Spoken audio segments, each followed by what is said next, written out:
You are listening to an Art Media podcast. Hi, friends. This is Donniel Hartman and Yossi Klein Halevi from the Shalom Hartman Institute.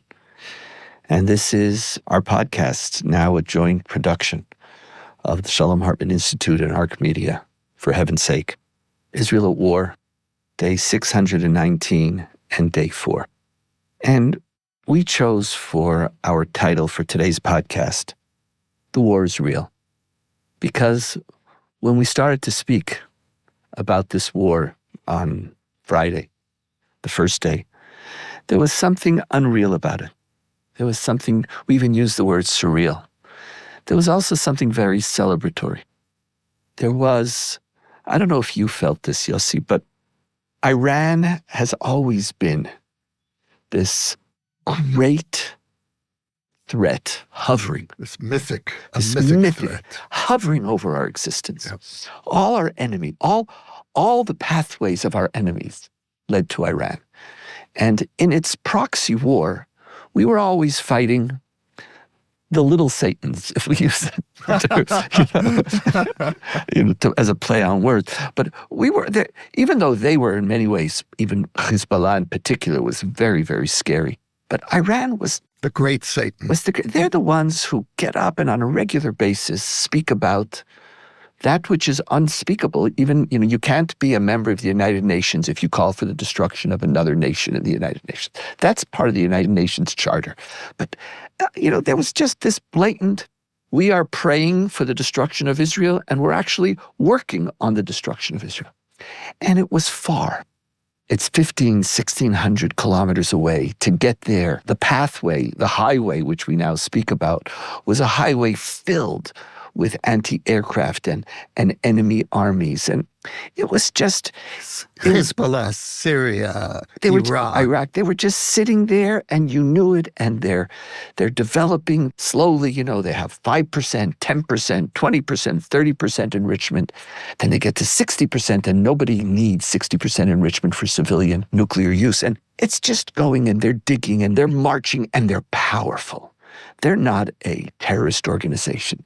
They're a powerful army, huge, over 1 million soldiers, humongous. And they're there. And part of our existence here in Israel is to live in the neighborhood of somebody just beyond your reach who wants to kill you. It's a great way to put it. And then on Friday, when we woke up Friday morning, whether you were for the war, against the war, whether you thought it was beneficial or not, it hit you at a more visceral place. Well, first of all, they suddenly were within reach. Yeah. And all of this obstacle course that the Air Force would have always had to cross was gone. We've neutralized Hezbollah. Syria is no longer an So Iranian that ally. feeling is huge. And then we start hearing a list of these remarkable achievements. These remarkable achievements, almost these unthinkable things that the Mossad did, and all of a sudden their Joint Chiefs of Staff are just... And there was even the hope on Friday that maybe we had destroyed all their missile launchers. It was spoken about that we had these operations. Now, when we spoke, we knew it wasn't going to be so easy, but on Friday, it wasn't triumphal. But there was, I don't know if there was a celebratory dimension, but I think it was celebratory as a result of this relief. There was something that we all knew we had to confront, but we never were able to. And then all of a sudden, in a few hours, the unimaginable became imaginable. And as the war progresses now, and we're in day 4, we want to talk about it's not surreal. People are dying every night. And Iranian ballistic missiles aren't like Hamas, their missiles. They're not just vehicles of terror. They actually demolish buildings and blocks, and people are dying. And so the war is real. It is very, very real. And that's what we want to concentrate on. But before we get to that, this is the transition that I find myself in right now. It was I know there was almost something silly. I feel almost in my feelings, almost immature maybe. I think we all felt it. There was an immaturity. The whole country felt, you could feel this collective sigh of existential relief. Something. It was an existential release, maybe, not even an existential relief. But how do you feel the difference between Friday and today, Monday? When we said there was something surreal about what was happening, it was having all of those cumulative fears of Iran. And Iran really became the repository of the Jewish people's existential fears. And the sense of relief that I felt, and I think most of us felt, for me was reminiscent of June 5th, 1967. I was a boy then, as were you, but I think we both remember what the morning of June 5th, 1967 felt like.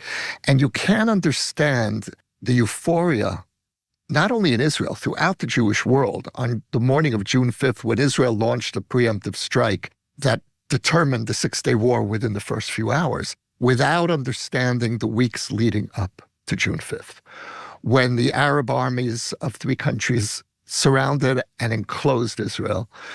And there was this tremendous sense of foreboding. It was 2 decades after the Holocaust, and there was this feeling of, again. And there was something of that. And there's also the Entebbe rescue. That's also something that came to mind. In 1976, when Palestinian terrorists hijacked, together with German terrorists, which added a whole Holocaust dimension psychologically to Entebbe, they hijacked an Air France plane and kept 100 Israelis prisoner in Entebbe airport, and we sent commandos halfway across Africa to rescue them. There was also this feeling of undoing a kind of a mini reenactment of, I hate to say the Holocaust, but emotionally, I think Jews felt that in some way. Like when you speak about Entebbe, I felt that Iran has been holding us hostage. Yeah. Oh, that's exactly right. We're psychologically, also, not just psychologically, physically, we have been held hostage, and something shifted on that Friday. But now we're in a real war. But before we get to that, I don't want to let this moment go just yet, because okay, go. I want to savor it a little bit more, because in a way, Friday was the culmination, or it felt like the culmination of the post-October 7th Israeli response. Because what we succeeded in doing after October 7th was to break Iran's ring of siege around Israel. And that was Iran's historic victory over Israel. It managed to surround us on almost all sides with its proxies and allies.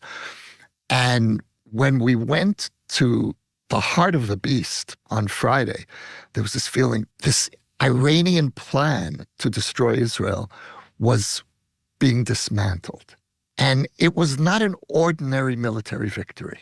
I think it's hard for people outside of Israel to understand that. There was this feeling of reprieve. It was almost like Purim, like the holiday of Purim. Interesting. And I think that explains also why... Which, of course, happened in Iran. In Iran. I think it also is a way of explaining if you look at the media, the unanimous backing of this war. Unlike October 7th or October 8th, which was a war of self-defense in response to an attack, there is no doubt that this was a preemptive war. And preemptive wars, by definition, in the category of just war theory, are always more complicated. They're always more. Michael Walzer, in his book on just war theory, speaks about how 1967 was a classic example of a legitimate preemptive war, because preemptive war is not exactly a war of self-defense. Even today, if we hadn't attacked, Iran says, you attacked us. Right. A preemptive war, you are acting as an aggressor. And so it is more complicated. And the question is, were there other paths which could have been taken?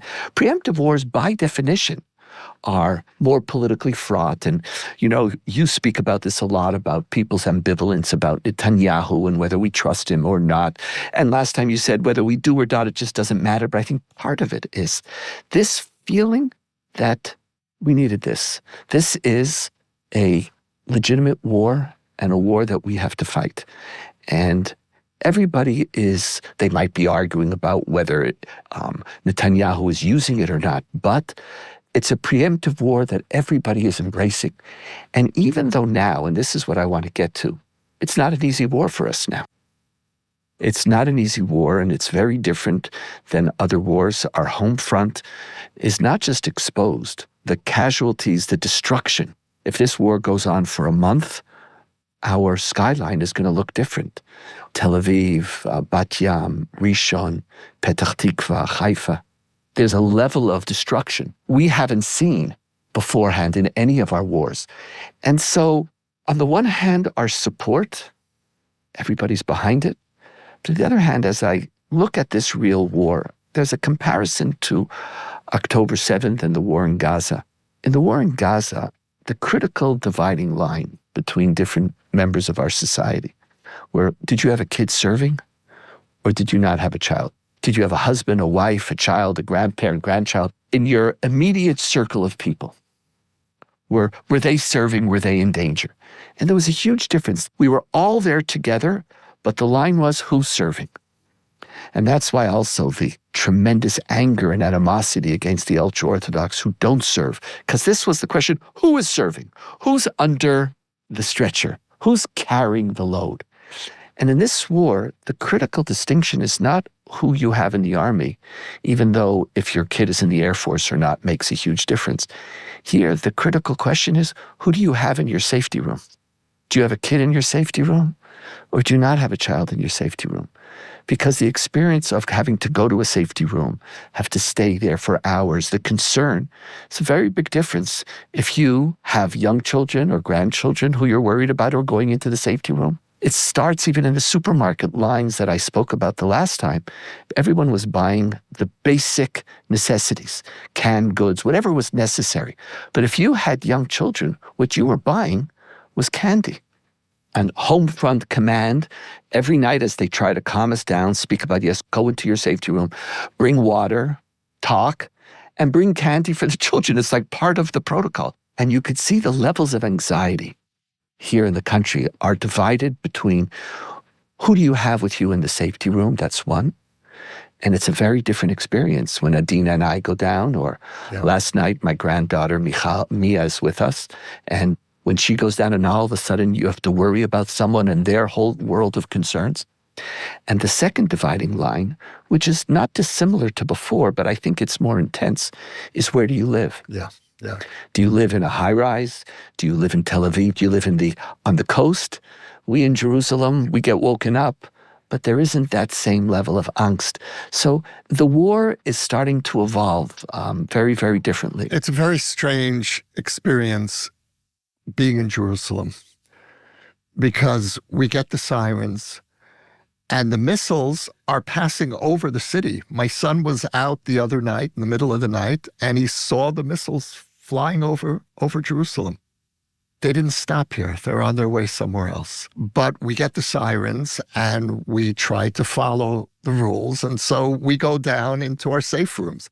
But there's still this sense of, we know that the odds are we're not really going to get hit. And that's been true. It was true during the Gulf War in 1991, when Saddam Hussein fired 39 Scuds against Israel. We all went into the shelters no matter where we lived. But we sensed Jerusalem wouldn't be hit. And that in some way we're being protected perhaps by Al-Aqsa, the Dome of the Rock. I don't think the Iranians really care about killing Palestinians, but they don't want to be taking the chance of harming Muslim holy places. So we live in this strange immunity provided by the Muslim holy places on the Temple Mount. And so there is something of living at a remove. But you know, this is such a strange country. We live in such close proximity. It's so small. And yet the geographical distinctions, first of all, literally, we have different climate zones. You know, you go 1 hour north, 1 hour south, you're in a totally different climate. I never checked it, but is there any country this small with so many different, like they speak about Rhode Island, we're like Rhode Island, New Jersey, but you only really need one temperature for all of New Jersey. That's right. We have like 30 different temperatures from snow to desert. Yeah. And so that geographical experience is mirrored in our security experience. We mentioned earlier Sderot. Sderot is an hour and 15 minutes drive south. That's right. And you're still in New Jersey. right? But if you lived in Sderot for the last 20 years, you were on the front line, and your children grew up wetting the bed and living in dread with 15 seconds of notice before you can run to the shelter. Here, no matter where you are, and this is also something interesting. This is the first war where we're watching the missiles come almost in slow motion. We have a fairly reasonable lead time. And the way that the civil defense system is now working is we get one alert to tell us that the real alert is coming in a half hour or 15 minutes. You have time to prepare. You can prepare what you're going to take. Last night it was 4 hours, and there was a whole bunch of, all this black humor, I don't know if you heard about, where people, because it's supposed to be 15 minutes. You give us a 15-minute, half hour's passing, and everybody's up. So someone would be like, no, why are the missiles coming already? Yeah, get it over with. No, we're waiting. And they waited 4 hours, and people no. So that's only in Israel. That's right. You're not being fair to us. Come on. It's like, we have a plan. No, where are you? Stop schlepping around. You're going to fire some missiles. So you might as well get it over with. I saw a great clip from an Israeli comedian, and it was titled, "What Life in Israel is Like Today." So he's talking to his friend on the phone, and he says, let's get together sometime. And his friend says, well, I just heard there's an alert. He says, oh, there's an alert? Missiles are coming? He says, you know what? We have an hour and a half. Let's go meet for coffee. Like the assumption of we should talk about these little myths of stability that we somehow preserve. But yeah, I'm sorry. You were talking about the strangeness of this war. So we live in such close proximity, and yet we have such radically different experiences. So for example, I remember during the first Gulf War, people from Tel Aviv were fleeing and taking up temporary residence in settlements because the settlements weren't being hit by the Scuds. And so we tried to find this increasingly elusive safety in a country that's just been getting smaller and smaller and more threatened. But even so, today there still is this geographical difference. Now in Jerusalem, we've experienced all these years, our main threat has been terrorism. Right. And so we experienced this intensification of terrorism during the second Intifada, for example. We got the brunt of the suicide bombings. And if you lived in the South, you experienced the terrorism less. Keeping unity when we have such different experiences is not a simple thing. Very difficult. But how would you, how do you feel about, here it is, it's 4 days. And, I know every time we're going to do this podcast, all we could know is what we know at this time. We don't know. We're going to share what we and what we feel Israelis are experiencing on the first day. Today it's on the fourth day. How do you feel about this war now, 4 days? Now that it's 4 days in, it's not going to be a 6-day war. No. It's going to be a long war, and it's going to be a painful war. 4 days in, what are some of your thoughts? I have several concerns. One is the emotional stability of our government. This is a very erratic government. And to say that I don't trust them is really we know. an understatement. We know. But let's as an example, okay? Today, the defense minister, the erstwhile defense minister, the alleged defense minister, Yisrael Katz, who's the defense minister only because he's a Netanyahu loyalist, but we'll leave that aside. So he tweets saying, if you continue to hit our civilian neighborhoods, civilians in Tehran are going to be targeted. Tehran is going to burn, I think. No, he said that a few days ago. Oh, he's keeping it up. Yeah, I see. Now he's saying, civilians in Tehran, beware. You can't. The government's policy, the army's policy, is to make a clear distinction between military targets and civilians. Now, that's especially important in Iran, where we know that the population hates their government, hates their regime. And you don't want to drive them into the arms of the regime. Netanyahu himself said this. He appealed to the Iranian public. When I heard that talk, I said, where has this guy been for years? Suddenly he's acting like a real prime minister, addressing the Iranian people, we're not your enemies. The regime is your enemy, which is exactly right. And then Yisrael Katz comes along and threatens the Iranian people. And you have to explain what Minister of Defense is for Israeli society. There are ministers, each one who has a portfolio. The portfolio of the Minister of Defense is the country. And that's why the person who's chosen as Minister of Defense always has a certain, or should have, and usually has a certain amount of gravitas. Once you become Minister of Defense, you're no longer part of a party. Your party is now the country. That's exactly right. Your party is the country. The Prime Minister is also supposed to be bigger, but the Prime Minister is still the head of a party. The Minister of Defense, you're now joining with the security forces who are supposed to be bigger, separate from the political. That's a great insight. And our last Minister of Defense, Galland, was exactly that. He did exactly that. He did that. Yisrael Katz is a very small man. And he is in some ways the embodiment of the small politician. It's hard to see him at this moment. And Donniel, that's such an important insight because I can't think of another equivalent abroad of what the Minister of Defense means in Israel. You're entrusting the safety of your children. Right. And of our people and our future. Yes. It's like there's a different rule now that is supposed to apply to you. And he is campaigning for his position in the Likud primaries. And he's using the war in order to do so. So that's my main concern. And for me, it always comes back to this government. What's your main concern, Donniel? Oh, there's so many things we don't know. And I know how much I don't know. We're talking about these larger military geopolitical moves. We're not at the table and we're not sure. My biggest concern, though, right now is that on day one, I was certain that we had a strategy. It was clear. There was a plan. What we did on day one was play out a game plan that took months, if not years, to put in place. And I hope I'm following, I consume and I'm listening to different people and trying to pick up. I hope that we actually still have a strategy, a long-term strategy to actually win something, or that we have some notion different from this complete victory language. Are you making a distinction, Donniel, between a military strategy, which we clearly had, and a political strategy? I'm talking any strategy. What is it that we want to achieve? So I know when you say we want to destroy Iran's capacity to produce nuclear weapons. Okay, that's a big deal. We want to destroy their missile capabilities.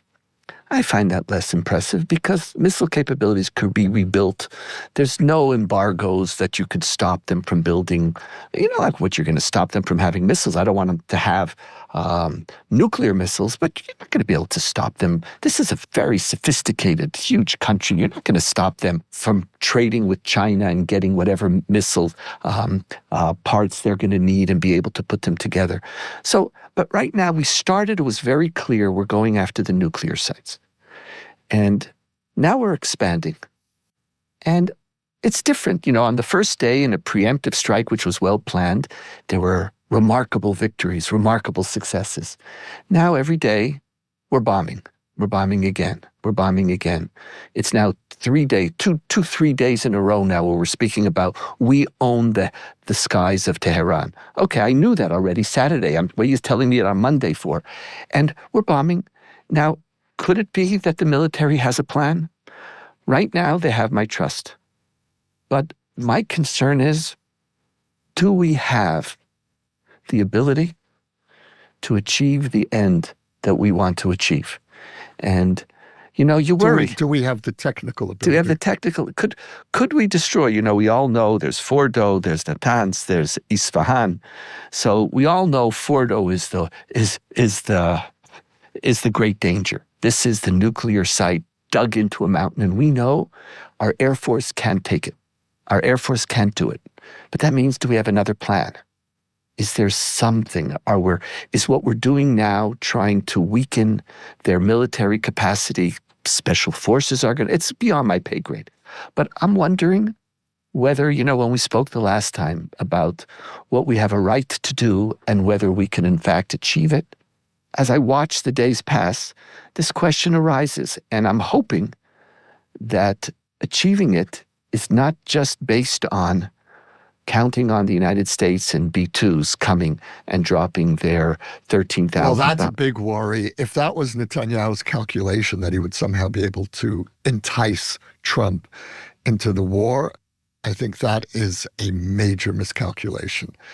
Trump does not have the support of his own constituency for entering the war.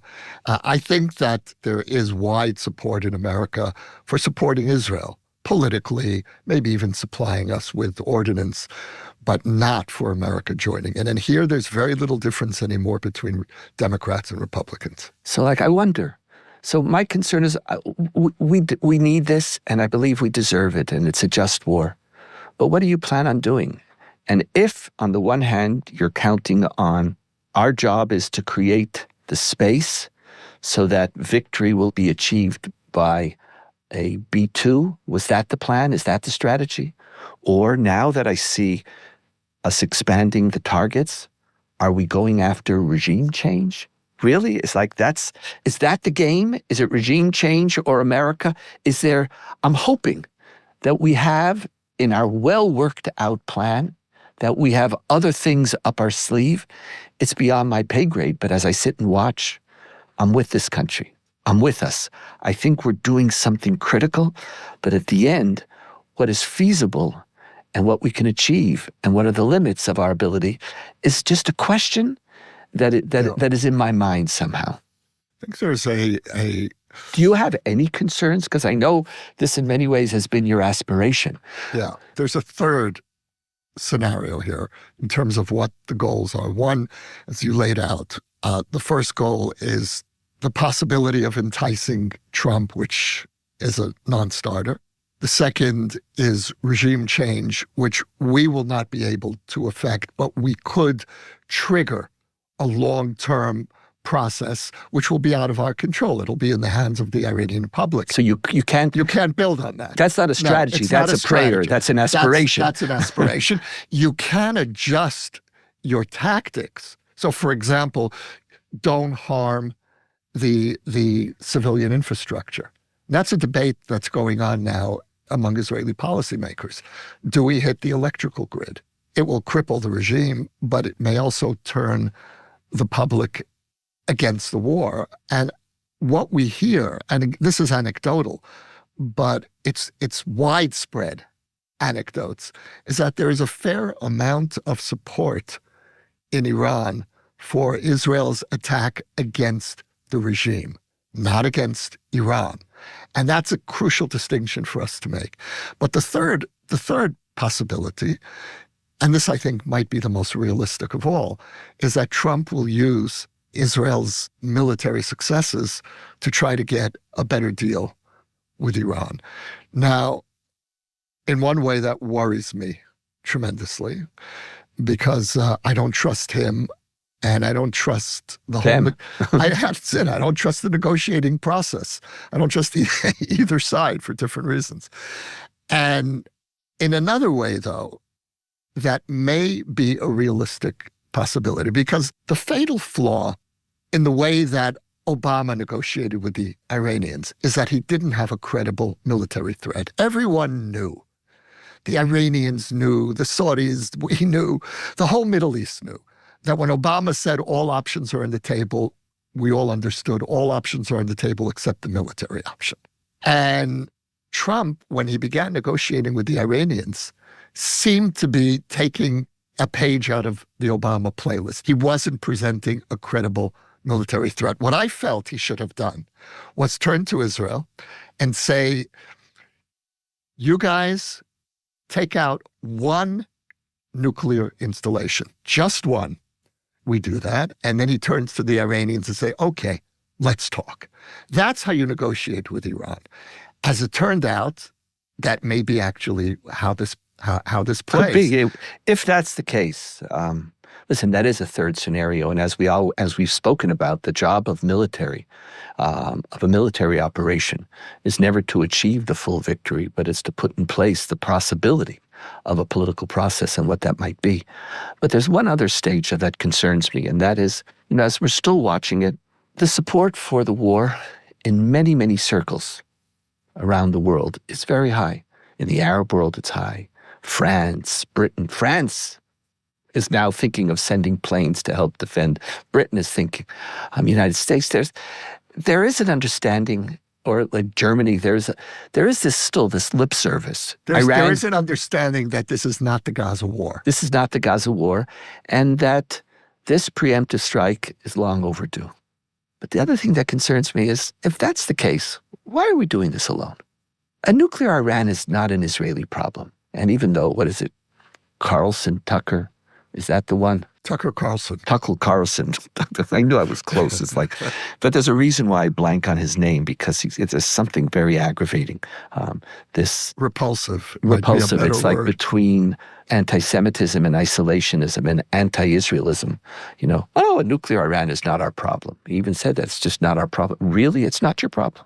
It's like, you have no Sunni Gulf states. You have no concern about terror in Europe. Like, it's really not your, in what universe are you living in?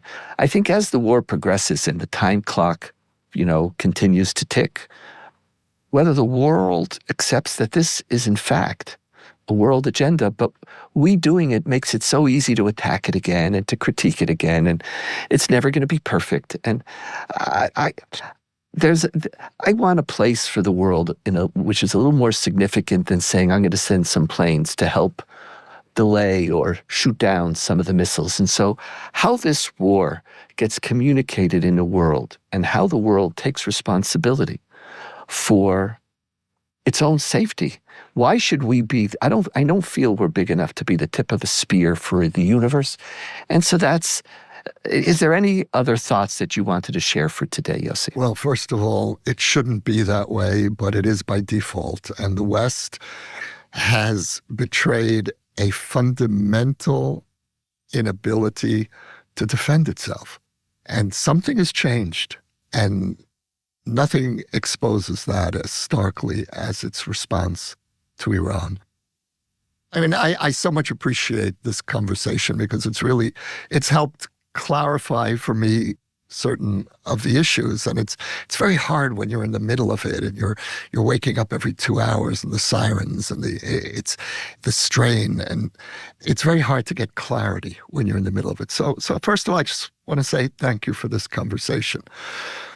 But one thing that I think it's important for us not to lose sight of, even as we get into the complications, and this war is going to get inevitably more and more complicated, not to lose sight of the historic achievement of the post-October 7th world in which we succeeded in breaking this decades-long siege of radical Islamism on our borders. That's an extraordinary moment. And I savor that not in an arrogant way, not even in a defiant way, just with this deep sense of gratitude. It's a big deal. That we're able to defend ourselves, we're able to recognize the threat, and we're able to act on it. And I wish that other democratic countries had the same capabilities, the same will to deal with We're not hostages anymore. That's it. That's right. Let's see, today is day 619, and day 4. We'll probably, if things progress, we'll meet in a couple more days. And who knows what's going to be. But something big is happening, and something very important is happening, and we have to embrace it.